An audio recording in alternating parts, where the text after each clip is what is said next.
أعوذ بالله السميع العليم من الشيطان الرجيم بسم الله والصلاة والسلام على أشرف المرسلين سيدنا وحبيبنا ونبينا محمد وعلى آله وصحبه أجمعين من يهدي الله فهو المهتد ومن يضلل فلن تجد له وليا مرشدا ونشهد أن لا إله إلا الله وحده لا شريك له له الملك وله الحمد يحيي ويميت وهو حي لا يموت بيده الخير وهو على كل شيء قدير ونشهد أن محمدًا عبده ورسوله صلوات الله وسلامه عليه إلى يوم الدين أما بعد السلام عليكم ورحمة الله وبركاته. Alors comme l'a précisé le frère précédemment, l'intervention se fera exclusivement en langue française. Il n'y a pas du tout de discrimination dans l'affaire, c'est juste que pour le sujet qui nous concerne ce soir, Inch'Allah, on aurait trop peu de temps en une heure de faire à la fois en langue arabe et en langue française. Donc on va se contenter de la langue française et puis je suis sûr que ça pourra être retranscrit en langue arabe dans un second temps par les responsables de la mosquée. Alors avant d'intervenir, je voulais vous préciser 2 points. Premièrement, Wallahi, je suis très heureux d'être parmi vous aujourd'hui. C'est l'une des rares mosquées que je n'ai pas visitées dans l'île de France et je la trouve magnifique, alhamdulillah, et ça me fait véritablement plaisir de pouvoir partager dans ce mois béni et dans cet endroit béni, en cette heure bénie après Al-Asr, ce moment simplement de réflexion commune et essayer de partager avec vous une partie d'un chemin et une partie d'un cheminement. Deuxième information que je voulais vous transmettre, c'est simplement les salutations des frères de la ville d'où je viens. Vous les connaissez déjà probablement à travers le frère Mahdi, c'est la ville d'Aubervilliers et je tiens simplement à être un vecteur de la transmission du salam. J'habite pas cette ville mais c'est la ville d'attachement et de cœur, donc je suis quelque part le vecteur de cette partie. Je ne sais pas si vous êtes informés ou pas de la thématique du soir. Ceux qui savent lèvent la main. Une personne, donc la plupart des autres ne savent pas de quoi on va s'entretenir. Je vais essayer de faire un petit rappel très succinct sur le titre de l'intervention et sur le pourquoi de ce titre-là. On a parlé du Ramadan, terreau de libération, du silence des corps vers l'éveil des cœurs. On va essayer de travailler sur ce qui nous concerne fondamentalement. Moi, je suis médecin réanimateur de formation et ce qui m'intéresse à cet instant, c'est de vous parler en partie au départ de la partie physique, mais de comprendre que cette partie physique, elle est intimement liée avec une évolution à la fois psychologique et spirituelle. Et vouloir essayer de désunir l'un de l'autre, c'est vouloir créer une nouvelle acception de la science qui n'est pas celle que l'on connaît. Nous sommes aujourd'hui au 12e jour de notre jeûne du mois de Ramadan. 12 jours se sont écoulés. Est-ce que chacun d'entre vous a pris le temps de se dire « je vais faire un bilan » tous les jours, tous les 2 jours, toutes les semaines, toutes les 2 semaines, qu'importe. Mais je vais voir entre le premier jour du jeûne du mois de Ramadan et aujourd'hui, qu'est-ce qui a changé en moi et qu'est-ce qui a changé autour de moi. L'un d'entre vous a-t-il eu cette initiative? Levez la main, simplement. Alors je vous préviens, dans ma façon d'intervenir, c'est très interactif. Vous n'avez pas le droit de rester silencieux. Donc je vais poser des questions, on va essayer de faire un échange. N'hésitez pas à faire des remarques ici ou là, on est suffisamment peu nombreux pour que ça reste intime. Inch'Allah. D'accord?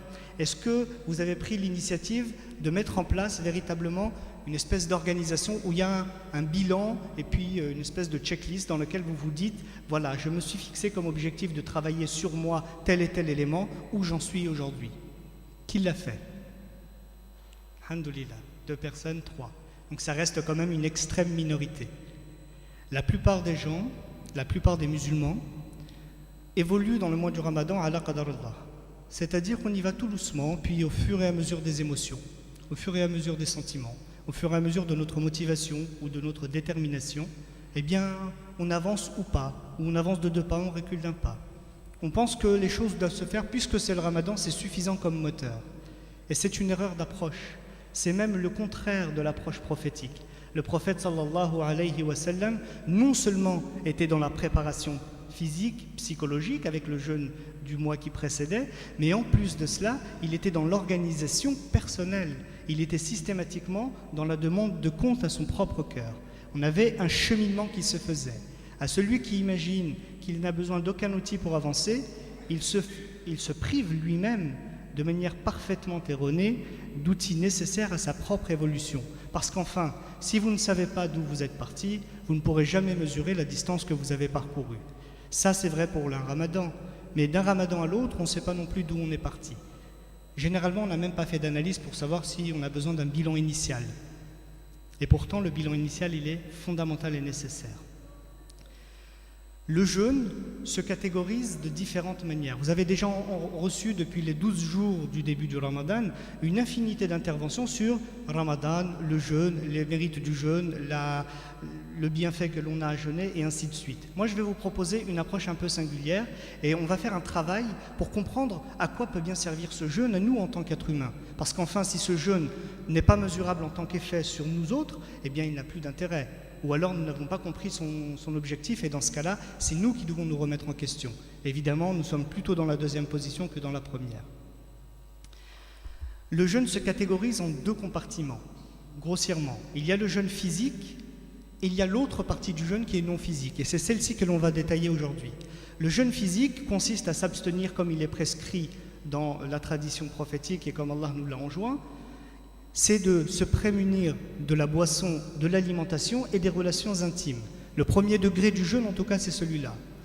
Lorsqu'on essaie de comprendre un petit peu la profondeur de la signification du jeûne, on voit très bien que les savants en ont décrit des acceptions différentes. Si je vous prends un exemple de celui qui a fait l'approche à la fois psychologique et spirituelle, qui est Abu Hamid al-Ghazali, au XIIe siècle de l'ère chrétienne, il a fait une classification. Il a dit il y a 3 niveaux du jeûne. Vous la connaissez tous, probablement. Il y a le jeûne du commun des mortels, le jeûne de monsieur lambda et de monsieur tout le monde. Ce jeûne-là consiste à s'abstenir de boire et de manger, et consiste également à s'abstenir d'avoir des relations sexuelles. Mais au-delà de ça, rien de supplémentaire. C'est le jeûne minimal, c'est le SMIC du jeûne, on dira, pour faire simple. Ou le RSA, on verra en fonction de la situation. Il y a le deuxième degré du jeûne. C'est le jeûne de celui qui, en plus de faire toute l'abstention classique qu'on vient de décrire, jeûne aussi avec les sens. Et il s'abstient de poser son regard sur ce qui est illicite, s'abstient de porter ses oreilles à des conversations futiles et s'abstient également de porter ses jambes, entre guillemets, de se déplacer dans des endroits qui sont, entre guillemets, ambigus. C'est un degré supplémentaire qui demande une certaine vigilance. La différence entre le premier degré et le second degré, c'est une différence dans l'état de vigilance du cœur ou dans l'état de détermination à se modifier soi-même. Le troisième degré, c'est celui qui, en plus des 2 degrés que je vous ai décrits à l'instant, invite à un degré supplémentaire dans la méditation et le cheminement intérieur, pour commencer un travail profond de réforme de soi.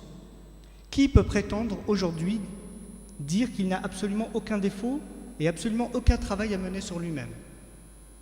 Personne. Celui qui le fait est déjà au moins atteint d'orgueil, minimum. Évidemment, il y a un travail à faire sur soi-même, et ce travail est immense. Et si on ne profite pas du mois du Ramadan pour pouvoir le faire, alors on n'arrivera pas véritablement à commencer le cheminement. Je vais revenir sur le verset principal qui prescrit le jeûne et vous dire pourquoi il est important de le comprendre dans toutes ses acceptions et pourquoi j'ai choisi ce titre pour cette intervention. Allah subhanahu wa ta'ala nous dit ba'da a'udhu billahi minash shaitanir rajim ya ayyuhalladhina amanu kutiba alaykumus siyam kama kutiba ala alladhina min qablikum la'allakum tattaqun. Ô vous qui portez la foi, il vous a été prescrit le jeûne comme il a été prescrit à ceux qui vous ont précédés. La'allakum tattaqun. Peut-être que vous atteindriez la foi, plutôt la piété, plutôt la persévérance profonde. Enfin, la traduction n'existe pas en français, c'est pour ça qu'il y a tous ces peut-être. Mais le la'allakum est extrêmement important. Pourquoi la'allakum? Si le jeûne suffisait en lui-même à porter la foi, on n'aurait pas le la'allakum. On n'aurait pas ce peut-être-là. Mais qu'est-ce qu'il signifie ce peut-être? À quoi fait-il allusion exactement? On nous dit toujours, c'est le ramadan et puis si vous faites plein d'efforts, ça va suffire. C'est flou comme réponse. On a besoin de réponses concrètes pour pouvoir cheminer individuellement. On ne peut pas se contenter d'y aller à l'approximation. Évidemment, si je vous dis, rends-toi dans telle ville en voiture, et si je te dis, tu prends le nord-nord-est. Nord-nord-est, si tu n'as pas le GPS, tu ne vas pas aller bien loin. Il va falloir qu'on ait quelque chose d'un peu plus précis et comprendre ce qu'Allah subhanahu wa ta'ala nous a dit lorsqu'il nous a dit qu'il y avait dans le jeûne quelque chose qui pouvait nous rapprocher de la piété. De quoi s'agit-il et en quoi ça consiste? On va se proposer une réponse ensemble, d'accord? On va y aller étape par étape, cheminement par cheminement. Le premier degré du jeûne, c'est le jeûne, vous l'avez vu tout à l'heure à travers les classifications que je vous ai proposées, c'est le jeûne physique. On ne boit pas, on ne mange pas, on n'a pas de rapports intimes. C'est clair, il n'y a pas de tergiversation là-dessus. Eh bien, on va parler un petit peu du corps humain pendant cette période de jeûne physique. Est-ce que certains parmi vous pensent que le corps est au repos pendant qu'on est en état de jeûne? Qui le pense? Levez la main. Soyez sincères, il n'y a pas vraiment de tergiversation et puis il n'y a pas de question piège. Qui pense que le corps est au repos pendant qu'on est en état de jeûne? Donc vous pensez tous qu'il est en activité. Qui pense que le corps travaille beaucoup plus quand on est en état de jeûne que quand on est en état, entre guillemets, de non-jeûne? Une personne, 2, 3, 4, 5. Masha'Allah, ça commence à se lever, la moitié. Alhamdulillah.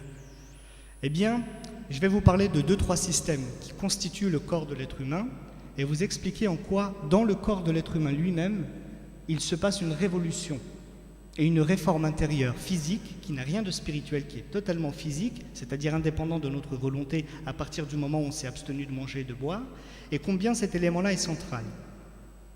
On va commencer par le système digestif. Qu'est-ce qui se passe dans le système digestif pendant qu'on est en état de jeûne? Eh bien, vous savez, pendant toute l'année, on a tous bien mangé ou mal mangé. On verra la définition du bien et du mal, ça dépend véritablement de la qualité aussi, c'est pas que dans la quantité. Et le corps est sollicité en permanence. Et on est dans une société un peu particulière du 21e siècle, c'est une société de la surconsommation. On consomme en quantité astronomique des choses d'une qualité désastreuse. On se retrouve forcément à mettre notre système digestif en situation de fonctionnement continu. Ce pourquoi il n'est pas conçu à la base. Si vous mettez votre système digestif plutôt en état de fonctionnement continu, il va se passer un certain nombre de choses. Tous les déchets, tous les détritus et toutes les toxines qui se sont cumulées, le corps ne prend pas le temps de pouvoir les détoxiquer, plutôt les purifier. On se retrouve dans une situation où on a créé de la poussière, comme dans un appartement qu'on n'a pas entretenu, et au fur et à mesure, la poussière s'accumule. De temps en temps, on se dit, je vais jeûner une fois de temps en temps, Ashura, Arafat, on va rajouter 2-3 petits éléments comme ça pour faire des jeûnes.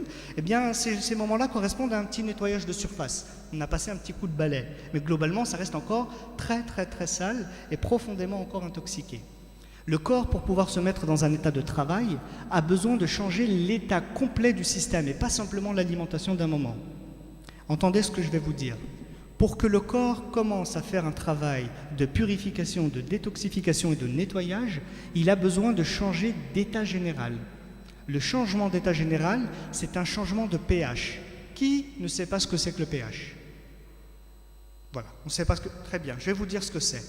Quand une chose est acide, on dit que le pH est bas. Quand une chose, au contraire, n'est pas acide et c'est le contraire, elle est basique, on dit que le pH est élevé. L'alimentation que l'on consomme dans la société du nouveau siècle, dans laquelle on est, de la surabondance, provoque un état d'alcalinisation. C'est quoi? C'est un pH élevé, c'est le contraire de l'acidose, d'accord? C'est le contraire de l'état acide, c'est l'état alcalin. Cet état alcalin crée un terrain.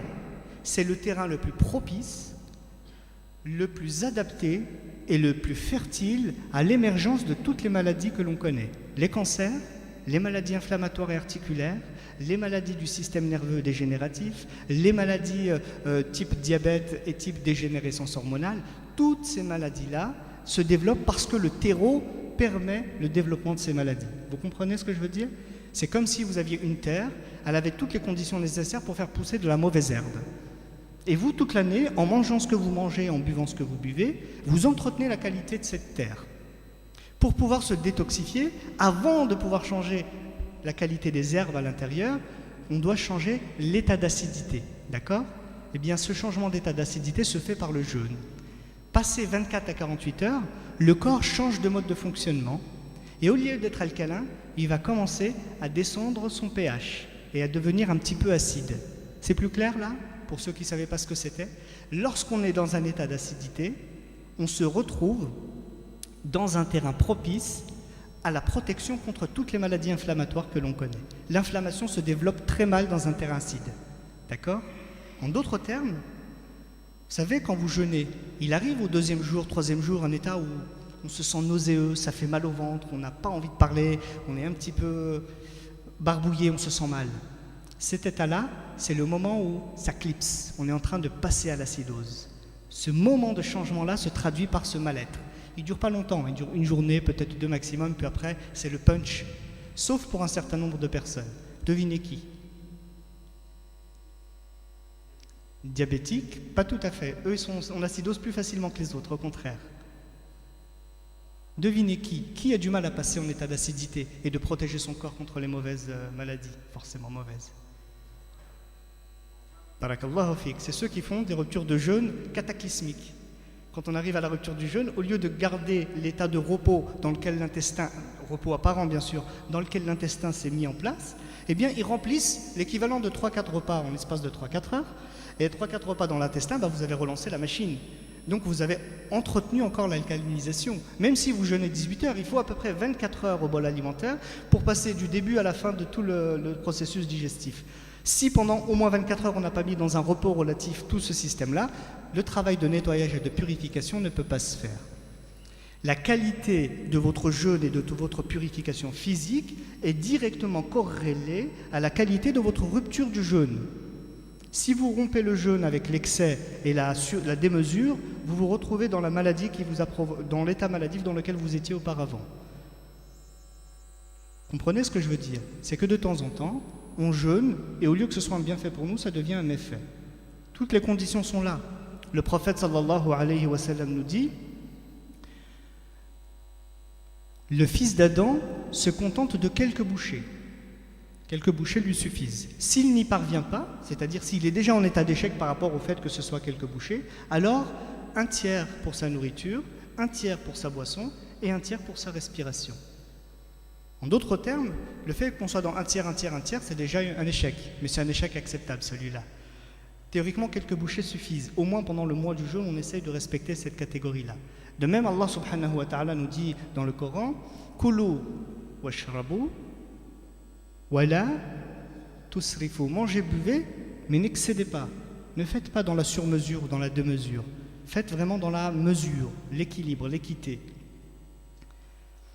Le système digestif se met donc dans un état, au moment où vous êtes dans un jeûne et que vous avez passé la phase d'acidose, vous allez vous retrouver dans un état de purification. Le corps va bosser à quoi? À éliminer tous les petits détritus qui venaient se positionner ici et là dans l'ensemble du tube digestif et qui empêchaient quelque part le bon fonctionnement de ce dernier.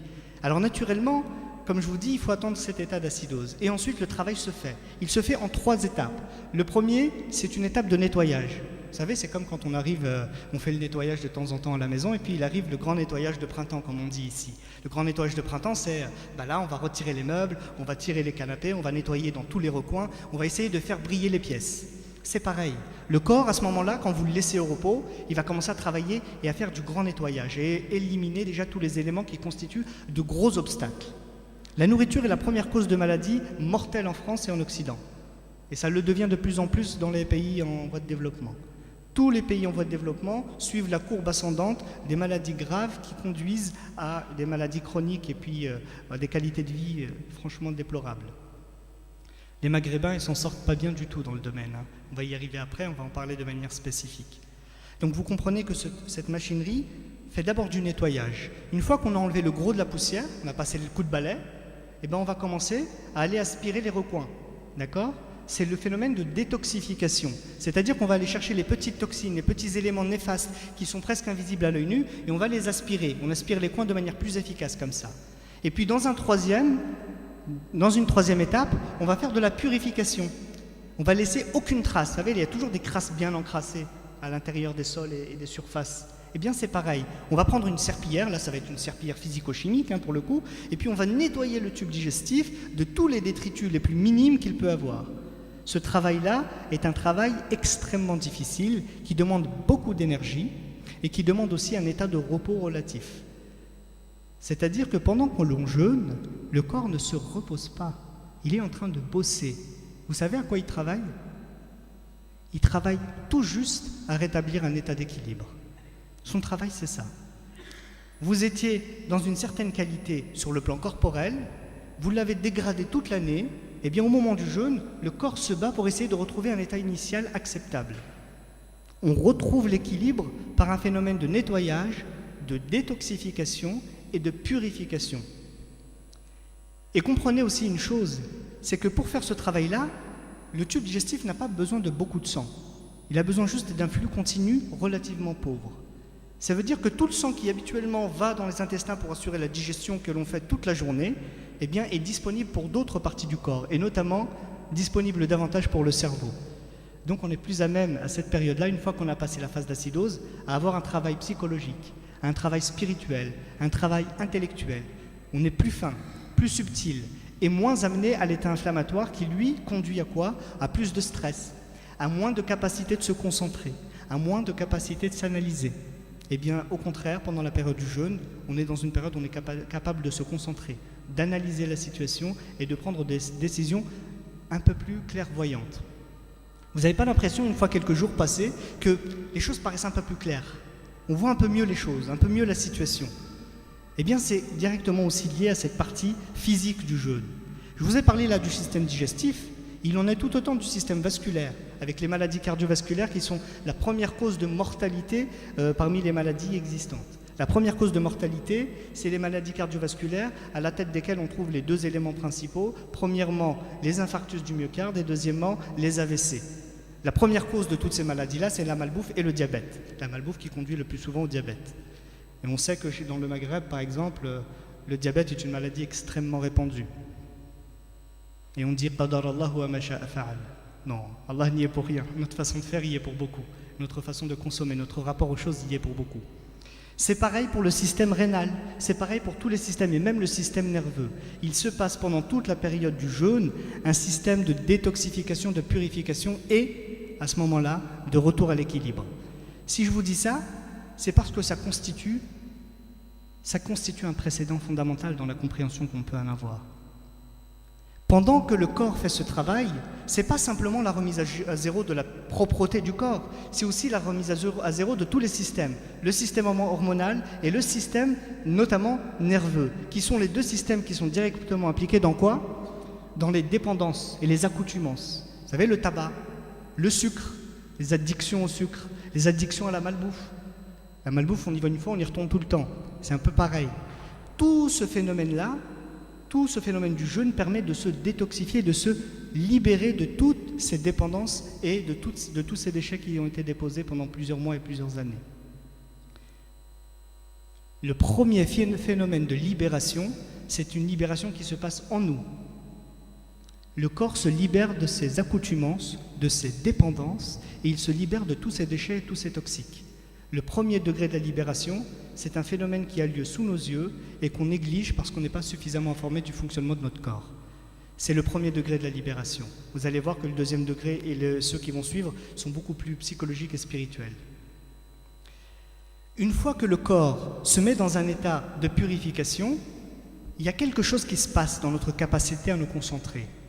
On arrive à être distant. On est moins dans l'urgence, moins dans la demande impérieuse, moins dans la dépendance. Et on commence à entendre quelque chose qui se passe en nous. On commence à entendre notre cœur qui s'éveille. Et ce cœur qui s'éveille nous raconte des choses. Il nous pose des questions. Il nous interpelle. Et il nous dit. Pendant tout le temps où le corps dominait, où les instincts étaient plus forts, la voix n'était pas suffisamment puissante. Et l'oreille qu'on lui prêtait n'était pas suffisamment attentive.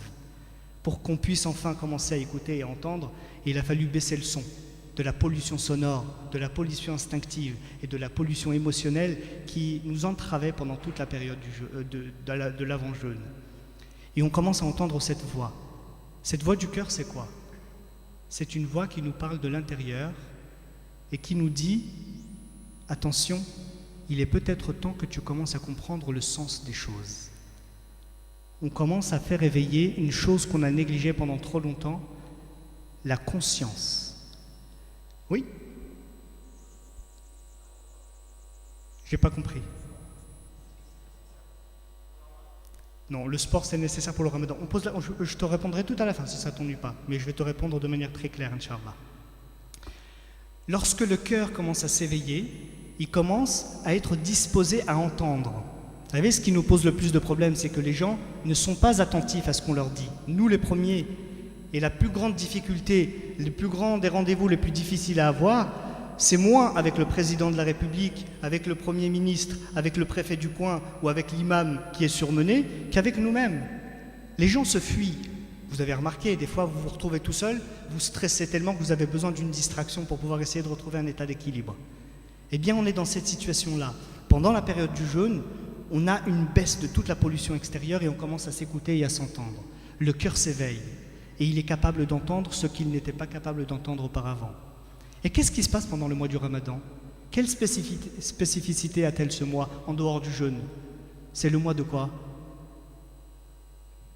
C'est le mois du Coran, barakallahu fik. Au moment où le cœur est disposé à entendre, on lui récite les paroles révélées. C'est le deuxième degré de la conscience. Le premier degré, je sais qu'il se passe quelque chose en moi et je ne sais pas comment y répondre. Je sais que des questions animent mon cœur et je ne sais pas comment les approcher. Comment faire, ya Hasra? Comment faire, ya Allah? Eh bien, en avançant petit à petit, en venant à la mosquée ou en lisant chez soi, on écoute la parole révélée. Et il y a dans cette parole-là quelque chose qui est une guidée. Une guidée pour qui? Pour qui? Qui? Les croyants? Plus que ça? Ceux qui? Lil muttaqin. Ceux qui portent ce qu'on appelle la taqwa. Je vais revenir après sur la définition, parce qu'on a 1000 définitions sur la taqwa. C'est beaucoup plus simple qu'on veut bien nous le vendre, mais on va y arriver petit à petit.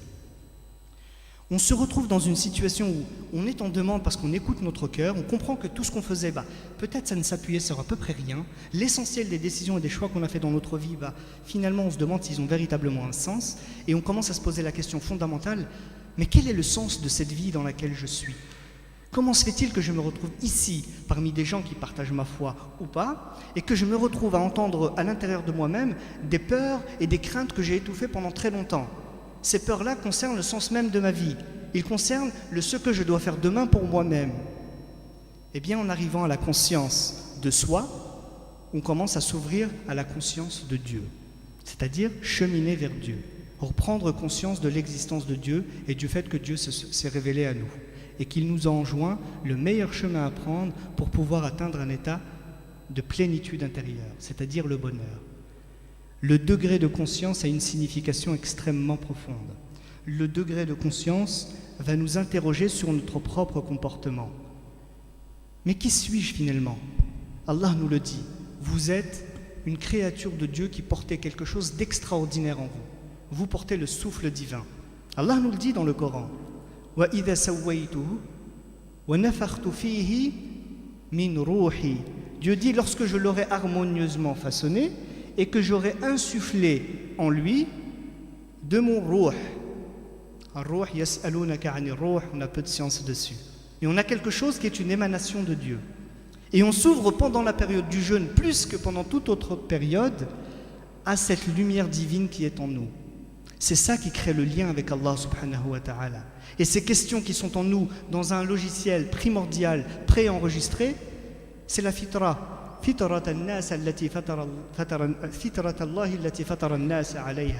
la fitra qu'Allah a mis dans l'homme dès sa création originelle, c'est-à-dire cette capacité de connectique, vous savez, un haut débit de connexion à Allah subhanahu wa ta'ala. C'est quand on s'ouvre à ce travail de fond qu'on est capable de commencer à faire le travail de forme. Vous voyez, on a exactement le schéma dans la vie du prophète sallallahu alayhi wa sallam. Pendant les 40 premières années, il ne reçoit pas la révélation, mais il est appelé à quelque chose qui est de l'ordre de la solitude. Il se soustrait des hommes et de leurs distractions, et il se met dans une grotte où il se retrouve seul. Eh bien, le silence qui l'entoure dans cette grotte-là est un peu l'équivalent du silence que l'on reçoit lorsqu'on est en période de jeûne. Ce silence-là permet de s'ouvrir à la lumière intérieure. Et c'est dans l'ouverture de la lumière et vers la lumière intérieure qu'on est susceptible de lire les choses de manière plus profonde et plus subtile. Vous voyez, quand je vous disais que les corps se mettaient en silence apparent et que les cœurs s'éveillaient, c'est dans ce chemin-là qu'ils s'éveillent. Vous me suivez jusqu'ici? On va avancer, parce qu'une fois que le cœur s'est éveillé, qu'on est sensible aux choses, il faut encore comprendre ce qu'Allah attend de nous. Et pour le comprendre, il faut être lié par quoi on est lié à Allah? Par sa parole, par le Coran lui-même. Eh bien, je vais vous dire des choses qui vont probablement vous perturber, mais après tout, je suis là pour ça. Le Coran n'a d'intérêt majeur que s'il est susceptible de transformer vos cœurs. Pour qu'il puisse vous transformer de l'intérieur, il faudra encore que vous compreniez ce qu'il vous dit. Oui, il y a la partie émotionnelle, on la connaît tous. On peut vivre des choses très émotionnelles avec le Coran. On peut être pris à un moment donné d'une émotion forte. On peut être pris aux larmes. On peut se retrouver dans des situations où l'intensité est présente. Mais l'intensité et l'émotion ne font pas le changement d'un homme. Ce qui fait le changement d'un homme, c'est la compréhension profonde du message et l'application de celui-ci au fond de nous-mêmes. Allah ne nous dit pas que la révélation en elle-même va te transformer. C'est le fait de méditer profondément le Coran qui est susceptible de te changer. Afala yatadabbaruna al-Qur'an. Mais ne vont-ils pas profondément questionner et interroger ce Coran qui va leur apporter une réponse qui sera susceptible de les transformer? Les miracles du Coran, ils existent dans 1000 déclinaisons. Vous avez plusieurs ouvrages qui sont écrits là-dessus. Le miracle numérique du Coran, le miracle scientifique du Coran, le miracle linguistique du Coran, le miracle sous 1001 formes du Coran. Mais en autre sens, le plus grand miracle du Coran, c'est sa capacité à transformer les hommes. C'est ça son travail fondamental. Il est une guidée dans ce sens-là. Il est une guidée dans la mesure où il est capable, en portant à celui qui s'ouvre à lui, quelque chose qui est une graine de la réforme. Quand on est conscient de Dieu, il nous dit quoi? Il nous dit surveillez ce qui est autour de vous et surveillez ce qui est en vous. Votre salut en dépend. Lorsque j'ai baissé le son de tout ce qui est perturbateur autour de moi, je commence à avoir le cœur qui s'éveille, je m'éveille à la révélation de Dieu et je suis conscient de l'état du monde. Je sais que dans ce monde, je dois assurer une mission, celle d'être le vicaire de Dieu sur terre. Cette mission ne peut être réalisée de manière efficiente qu'en comprenant l'essence du message coranique. L'essence du message coranique, nous le dit le prophète sallallahu alayhi wa sallam, wa ma bu'ithtu illa, il y a celle-ci, illa utammima makarim al-akhlaq. Je n'ai été envoyé que pour parachever les plus nobles dispositions d'esprit. Notre travail, il est dans notre capacité à réformer notre personne pour être le plus proche à l'échelle humaine de ce que sont les attributs de Dieu. Être juste, être bon, être miséricordieux. Être juste, ce n'est pas une chose facile. Être pardonneur, ce n'est pas une chose facile. Être généreux, ce n'est pas une chose facile. Ça ne se décrète pas par le vouloir. Ça demande un travail sur soi. Ça demande une capacité à être informé de ce qu'est la nature humaine, à être informé de ce qu'est la société et de tous les facteurs qui viennent m'influencer. En d'autres termes, le travail de la réforme personnelle ne pourra jamais se faire sans un corpus de sciences suffisant et une compréhension profonde. Et avoir une science suffisante et une compréhension profonde, ça se résume en un seul mot. Iqra. Vous comprenez la profondeur du message, le premier message qui a été révélé. Lis. Lis, ça ne veut pas dire ouvre la page, tu as lu 3 pages et tu as fermé. Non, lis, ça veut dire lis ce qui t'est dit comme information. Comprends la complexité du monde qui t'entoure. Lis à l'intérieur de toi les voix qui te parlent et entends. Et dans toutes les informations que tu vas recueillir, comprends. Et une fois que tu es animé de cette compréhension, agis. Parce que l'action est salutaire pour le croyant. Allah ne nous le dit jamais dans le Coran que celui qui croit ira au paradis ou aura la satisfaction de Dieu. Jamais. La croyance est systématiquement liée à la bonne action. Alladhina amanu wa amilu salihat. Al-iman systématiquement lié à al-amal. Impossible de les dissocier. Mais ce n'est pas une dissociation intellectuelle, c'est une dissociation de fait, de conséquences. C'est une logique même dans le message. Le message porte dans son essence la réalité de ce qu'est la transformation de l'homme. L'homme ne vit sa transformation que dans la mesure où elle est exprimée. Et le prophète sallallahu alayhi wa sallam nous enseigne même les degrés de cette transformation. Il nous dit « La yu'minu ahadukum » L'un d'entre vous ne sera pas véritablement croyant, c'est-à-dire qu'il n'aura pas atteint les plus hauts degrés de la foi, tant que ses passions, les passions, c'est ce qui s'exprime spontanément, c'est ce qu'on dit spontanément, qu'on vit spontanément, ne sont pas en conformité avec ce qui a été révélé à Muhammad sallallahu alayhi wa sallam. Le job, il est là. Après, on a parlé tout à l'heure de bon comportement. C'est pour ça que moi, ces débats sur le comportement m'embêtent beaucoup. Parce que le comportement, c'est la partie visible, alors que le travail, c'est à l'intérieur qu'il se fait. Tout le monde est capable d'être un acteur au sens cinématographique du terme et de jouer le bon et le gentil. Mais on ne l'est pas systématiquement quand on joue un rôle. Par contre, on l'est systématiquement quand on a fait un travail en soi, parce que c'est devenu une nature. Ce travail de réforme-là et de travail en profondeur va nous appeler à une vigilance et à une clairvoyance dans la société dans laquelle on évolue. Vous comprenez ce qui se passe là? Je suis en train de vous dire que à partir du moment où on commence à faire un travail de prise de conscience, on va commencer à être critique en permanence. Vous connaissez la sunna du prophète sallallahu alayhi wa sallam? Vous avez regardé les livres de dua et des invocations, vous en avez lu probablement. Vous n'avez pas l'impression qu'il y a une dua pour tout? Une dua quand on monte, une dua quand on descend, quand on va aux toilettes, hashakoum, quand on en sort, une dua quand on va dormir, quand on se réveille, une dua la nuit, une dua le jour. Il y a des duas pour tout. Pourquoi y a-t-il des invocations pour chaque événement? Pourquoi, à votre avis? Pour se protéger? Bon, allons-y. C'est pas que des duas de protection. Pourquoi? Pour rester collectif? Connecté toute l'année, c'est un degré de la réponse, barakallahu fik. Une forme de reconnaissance, il y a de ça effectivement. En permanence, en réflexion. Je vais utiliser un autre terme si tu me le permets. Ça nous met dans un état de vigilance permanent. Nous sommes, par l'enseignement même des invocations du prophète sallam, interdits d'être dans la distraction, interdits d'être dans le divertissement permanent. On est conscient de chaque chose et responsable à chacun des degrés de notre vigilance. La sunna, c'est ça. Le prophète sallallahu alayhi wa sallam, c'est ça. C'est la conscience permanente. Eh bien, la conscience s'exprime d'une certaine manière. Quelle est l'expression de la conscience et de notre lien à Dieu quand on fait la bonne action? Comment se distingue-t-on des autres? Eh bien, on s'y distingue par une chose que l'on nomme avec un terme barbare très complexe que les gens ne comprennent pas toujours. On appelle ça l'éthique. L'éthique, c'est votre capacité, plutôt, c'est la manière dont vous allez réagir à une situation ou vivre une situation qui va dire quelque chose de votre fond intérieur, de votre morale. Vous comprenez ce que je veux dire? Notre réforme, nous, en tant qu'individus, c'est ce que nous enseigne le prophète sallallahu alayhi wa sallam. Le travail du Coran, c'est ce travail de nous lier à Dieu pour faire ce travail vers l'excellence dans nos nobles comportements. Mais c'est un travail qui se fait de dedans vers dehors, pas de dehors vers dedans. Il ne s'impose pas.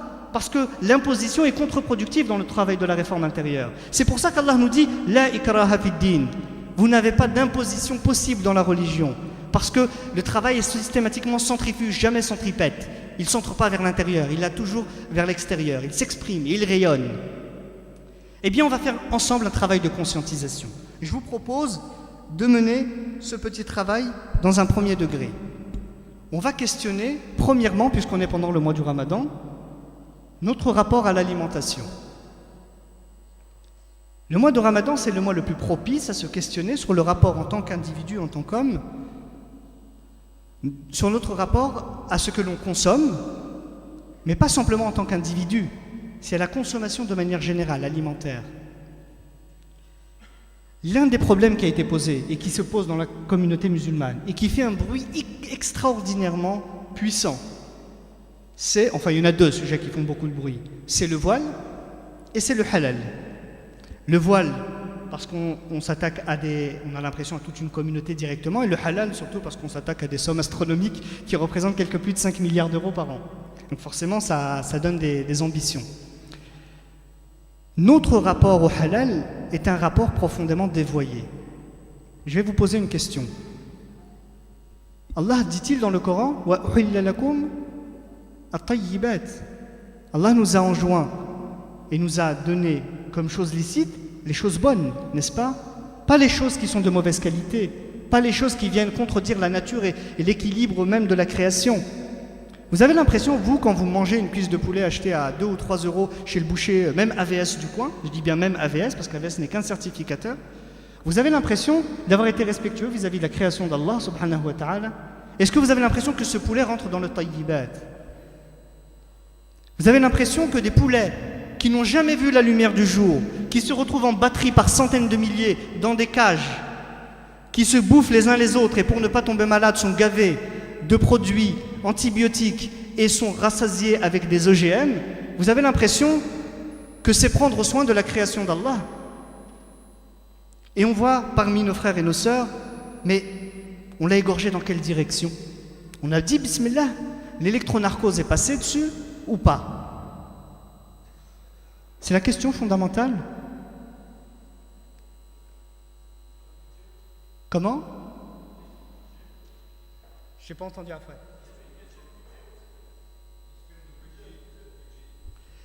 Je pose la question du rapport aux choses. Est-ce que maintenant la fin justifie les moyens? Est-ce que parce que tu n'as pas les moyens, tu vas aller vers des choses que Dieu réprouve? On n'est pas dans une situation de daroura. Et je vais dire une chose encore plus embêtante. Le problème dans la communauté musulmane, l'écrasante majorité, c'est pas la quantité de ce qu'ils mangent, parce qu'ils en mangent beaucoup. Et ils en mangent même au-delà de la satiété, excepté une petite partie, qui eux seront dans une daroura. Mais l'écrasante majorité préfère avoir la quantité que la qualité. C'est une question de conditionnement. Le premier réflexe chez la plupart des gens, c'est de voir ce qui coûte le moins cher, parce qu'on a été conditionnés comme ça, même quand ils ont un niveau de vie qui permettrait d'avoir une qualité supérieure. On ne sacrifie jamais la quantité à la qualité, exceptionnellement. Bon, maintenant ça commence à venir petit à petit. Mais le but de toute l'intervention sur ce point-là, c'était simplement de rendre conscience sur le caractère halal. On comprend par halalité juste le fait d'avoir égorgé une bête en direction de la Mecque et puis d'avoir dit Bismillah Allahu Akbar et éventuellement une invocation supplémentaire. Mais l'éthique islamique ne va pas dans ce sens-là. Le prophète sallallahu alayhi wa sallam disait même ne montrez pas à cette bête cette lame. Ce qui veut dire que pendant tout le temps qu'il a précédé, vous l'avez bien traité. C'est pas à la fin que vous allez la faire flipper. Nous, on maltraite du début à la fin et puis après on s'inquiète un peu de sa santé. Mais sa santé n'a plus aucun intérêt au moment de la lame. Comment avons-nous considéré la création d'Allah? La manière dont on considère la création de Dieu nous dit quelque chose de notre rapport à Dieu. Vous voyez ce que je veux dire? On va passer sur une consommation un peu plus élargie. La consommation de la marchandise de manière générale. La consommation de la marchandise en elle-même pose un problème parce qu'elle vient dénaturer la qualité des relations humaines. Je vais vous poser une question. Quelle est la différence entre un iPhone et un Samsung dernière génération? Franchement. La marque, ouais, il y a une pomme et l'autre, il n'y a pas de pomme. C'est tout. Sur le plan purement technique, strictement ou quasi strictement aucune différence. C'est-à-dire que pour l'utilisation que vous allez en avoir, il n'y a quasiment aucune différence.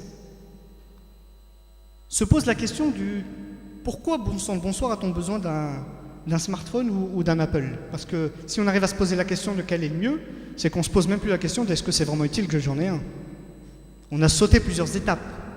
Et on ne les a pas sautées volontairement, contrairement à ce qu'on imagine. Allez voir les ados qui commencent tout juste à avoir leur premier téléphone et qui essayent de motiver leurs parents pour leur acheter. Et ils choisissent, non? Ah papa, il faut que tu m'achètes plutôt celui-là. Ah non, ouais, papa, achète-moi celui-là, il est mieux. Celui-ci, dernier cri, celui-ci fait des photos grises, celui-ci il a des angles contournés, et ainsi de suite. Ils ont des exigences qui sont des exigences de la pression sociale. Parce que leurs amis ont ça, mais plus que ça. C'est que la différence, elle se fait sur la publicité elle-même, dans le conditionnement dans nos esprits. Parce que quand tu achètes un iPhone, tu n'achètes pas un téléphone. Tu achètes un état d'être, tu achètes un mode de vie. Tu es jeune, tu es fun, tu es in, tu es connecté. Tu es dans le monde. Et si tu n'as pas ça, ça veut dire que tu es hors du monde. Et il ne l'a pas dit comme ça, mais quelque part, c'est comme ça que tu le déduis. Et la psychologie de masse, c'est comme ça qu'elle reçoit le message. À telle enseigne que tu as presque honte de ne pas en avoir. Ah, j'en ai pas? Hachamt. Et il y en a même, ils se cachent. Moi, j'ai un petit téléphone ancien. Ouais, mon smartphone est en réparation. Il a honte de dire j'en ai pas. Le conditionnement fait de nous qu'on n'a plus la possession des marchandises, mais que ce sont les marchandises qui ont la possession de notre personne. On est dans une posture d'aliénation. On est dans une posture d'esclavagisme moderne. Tout comme la nourriture nous rendait esclaves par des addictions alimentaires, par des modes de consommation et par une consommation outre mesure sans éthique, la consommation des marchandises nous tient en chaîne avec ce conditionnement à posséder les choses au moment où on nous impose de les posséder. Parce que la mode, c'est eux qui la décident, c'est pas nous. C'est le paraître. Nous sommes dans la société de l'avoir et du paraître et pas dans la société de l'être. Et nous, en tant que musulmans, je ne dis pas que ça n'existe pas depuis le début de l'humanité. Je dis qu'à l'époque, dans le phénomène commercial, c'est l'offre, c'est plutôt la demande qui conditionnait l'offre. Aujourd'hui, il y a de l'offre en surplus, on conditionne ton besoin. C'est quelque chose qui n'existait pas à l'époque. De créer un besoin qui n'existe pas, c'est nouveau. Ça appartient au marketing du 20e et 21e siècle, pas avant. C'est quelque chose de tout à fait nouveau. Et les armes qui sont, entre guillemets, employées pour pouvoir te convaincre à consommer de cette manière sont des armes extrêmement puissantes. Et on croit qu'on y est soustrait, mais on y est exposé le jour et la nuit. Ce que je veux dire par là, c'est que vos décisions dans vos choix ne vous appartiennent presque plus. Et le pire, c'est que vous ne vous en rendez même pas compte. Moi, le premier, on y travaille justement. Et Allah subhanahu wa ta'ala nous dit quoi? Il nous dit, vous êtes des gens avec une éthique. Et l'éthique vous conduit à posséder les choses dans la mesure de leur utilité. Et à ne pas excéder. À ne pas excéder dans les possessions et dans l'usage que vous en faites. Vous êtes dans quelque chose de mesuré parce que vous êtes des hommes vigiles et des femmes vigiles. Vous avez cette capacité à questionner le comment et le pourquoi au moment où il se présente à vous. Notre rapport à la marchandise ne doit pas être un rapport d'automatisme, il doit être un rapport de critique permanente. C'est ça qui fait de nous des êtres critiques et vigilants en permanence. C'est cette foi qui fait naître une éthique. Et cette foi, on est capable de l'entendre mieux pendant le Ramadan que pendant n'importe quelle autre période de l'année. Et ce que nous dit le Coran au moment où on l'écoute, lorsque notre cœur est disposé à l'entendre, c'est prenez le temps de vous libérer. Ce sont des entraves à votre bonheur intérieur. Ce sont des entraves à votre état de paix. Parce que plus tu possèdes, plus tu as de soucis. L'imam Ali, radiyallahu anhu, qu'est-ce qu'il disait? Il disait la science est meilleure que la possession des biens et des richesses. Et on lui dit mais pourquoi? Il lui dit parce que quand tu as des richesses et des biens, tu dois te positionner devant pour les protéger. Alors que quand tu as une science, c'est elle qui te protège. La connaissance profonde est une protection. Alors que la possession, ce sont des entraves supplémentaires, excepté si vous en avez un détachement total et vous savez ce que vous voulez en faire. Dans ce cas, ça devient une arme, pas une possession. Comprenez un petit peu l'enjeu? Je vous ai dit ça sur le plan de la consommation des marchandises, sur le plan de l'alimentation. C'est vrai sur une infinité d'autres plans. Je vais en prendre un troisième exemple et puis je vais m'arrêter là, parce qu'ils sont infinis les exemples. Je vais prendre un truc qui constitue l'essence de votre vie, qu'on a réussi à vous voler sans que vous ayez levé le petit doigt. Pardon. Vous étiez même très heureux de pouvoir vous le faire voler. Pardon. Vous n'êtes même pas conscient qu'on vous l'a volé, mais vous êtes très heureux qu'on l'ait fait. Vous savez c'est quoi? C'est le temps. Dans la société occidentale, on dit le temps c'est de l'argent. Dans l'islam, on dit le temps c'est la vie. Parce que l'argent, aujourd'hui tu es pauvre, demain tu es riche. Après-demain tu perds, le surlendemain tu regagnes. Ça monte et ça descend. Si il te prend par folie de dépenser n'importe comment, il y a une autre source de revenus qui pourra te venir et tu pourras redépenser. Mais si te vient à l'esprit de dépenser ton temps dans des futilités et des choses qui ne sont absolument pas productives, tu te retrouves où? À avoir gaspillé ce qui ne reviendra jamais. Une heure perdue est une heure perdue. Et les lois de la physique sont intangibles sur ce point. Il n'y a pas de négociation possible. Il y en a qui ont essayé de négocier. À la fin, vous savez, quand la mort arrive, Allah nous en parle. Mais leur heure, elle n'avance pas et elle ne recule pas. Le terme est fixé. Libre à toi d'agir en la matière comme tu l'entends. Le temps, on nous l'a volé. Pourquoi on nous l'a volé? Parce qu'on a réussi à créer une société de distraction massive. Ce sont des armes de distraction massive. Quand vous êtes en activité, on vous a inventé le travail à la chaîne, ou alors le travail quel qu'il soit, de quelque nature qu'il soit, qui vous impose d'être systématiquement dans une concentration extrêmement importante. Je ne rentre pas dans le travail qui est pour moi une nouvelle forme d'asservissement, mais ça on y reviendra une autre fois, dans une situation particulière où vous consumez votre temps. Et en rentrant chez vous, vous pensez que vous êtes libre? Sur le chemin du retour, vous mettez la radio dans la voiture. Et la radio occupe votre esprit. Votre esprit ne travaille pas pour lui-même. À ceux qui rentrent à pied, on a inventé la radio numérique. Wow, la radio dans les oreilles, ou plutôt le MP3. Non, maintenant c'est du podcast. Bref, on avance en fonction de la situation, mais l'objectif est toujours le même. Maintenir en état de distraction l'homme. Il ne faut pas qu'il soit trop vigile. Vous rentrez chez vous, la télé est allumée. Allez, jusqu'à ce que le sommeil arrive. Chiche. Et on dort avec. Et on se réveille le matin avec le radio-réveil qui nous raconte les infos du matin. On prend le petit déjeuner devant la télévision. On discute un peu ou presque pas avec la famille. Ça crée des tensions intérieures, mais c'est pas grave. On va au travail, on est distrait. On revient du travail, on est distrait. On est dans une situation de diversion. Mais de quoi veut-on nous divertir? Est-il quelque chose qui se passe qu'on ne voudrait pas qu'on voit? Il se passe quelque chose de fondamental pour vous. Votre vie défile. Il y a deux façons de vivre sa vie. Deux. Il n'y en a pas 3000. Et Allah subhanahu wa ta'ala nous a enseigné la meilleure. La première façon, c'est d'être un gestionnaire. C'est-à-dire que les choses vont venir à vous. Vous avez grandi dans une certaine mesure, vous travaillez, eh bien vous savez que vous devez gérer votre famille, votre travail, votre argent, vos enfants. Vous avez un planning, vous avez sorti le dernier logiciel de la gestion du temps et puis vous planifiez tout et vous arrivez à faire le maximum de choses, autant que faire se peut. Et la semaine est pleine à craquer. C'est pas grave, vous vous sacrifiez dedans parce que c'est pas facile quand même de pouvoir tout gérer. Il y a d'excellents gestionnaires et il y a des gestionnaires catastrophiques. Mais dans les deux situations, ce sont des gestionnaires. La première façon de vivre sa vie, c'est de la gérer. D'être les gestionnaires de sa vie. Vous savez, c'est laquelle la deuxième?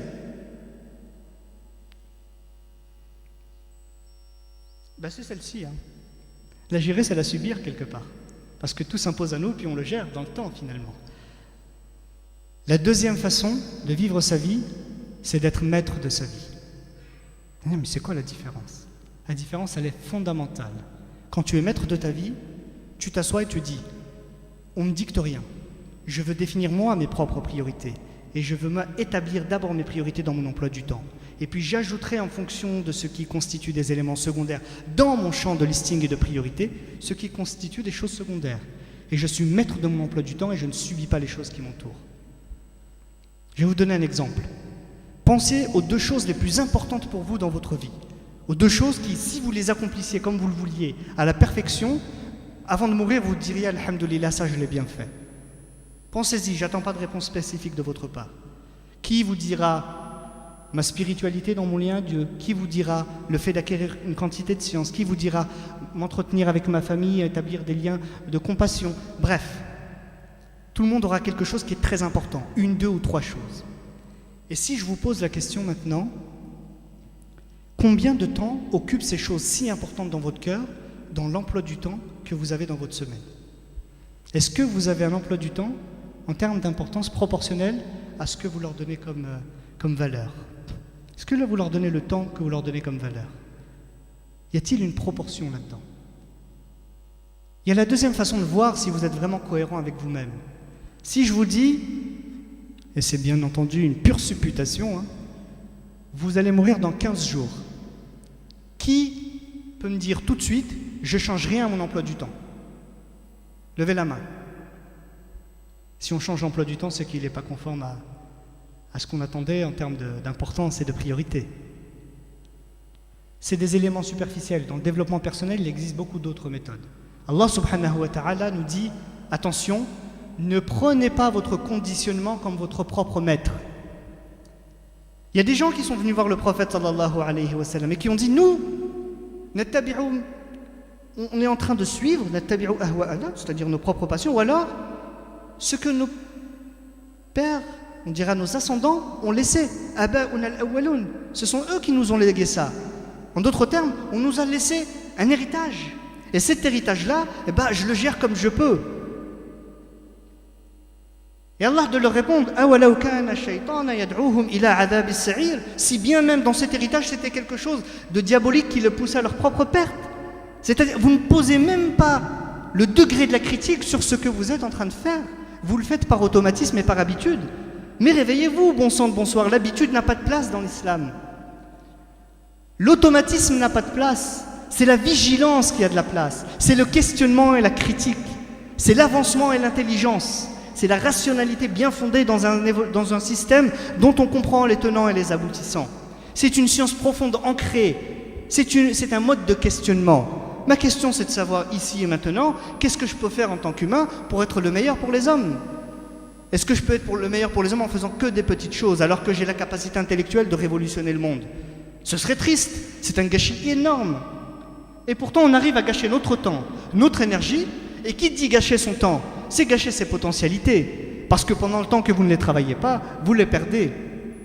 Donc devenir maître de sa vie, c'est définir ce qui est important pour soi et de s'y mettre.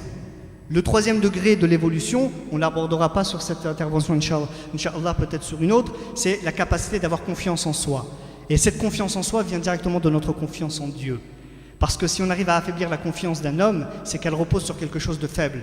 Or, ce qui se tient à Dieu n'a aucune faiblesse. Elle est déterminée, forte. La tafshal. Elle ne faiblit pas, elle ne se lasse pas et elle ne se lâche pas. C'est un travail de soi sur soi.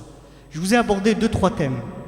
Sur la libération, se libérer des entraves qui constituent des conditionnements. Comment on a conditionné notre temps, comment on a conditionné notre manière d'avoir un rapport aux marchandises, dans notre manière d'avoir un rapport à la possession, à la nourriture. Mais on peut élargir tous les champs, dans notre rapport à la nature, dans notre rapport aux personnes, aux étrangers, aux musulmans, aux non-musulmans, dans notre rapport à la création de manière générale.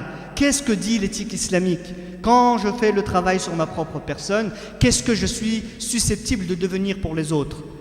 Une fois que j'ai fait le travail sur moi, je suis susceptible de devenir, à la lumière du Coran, une miséricorde.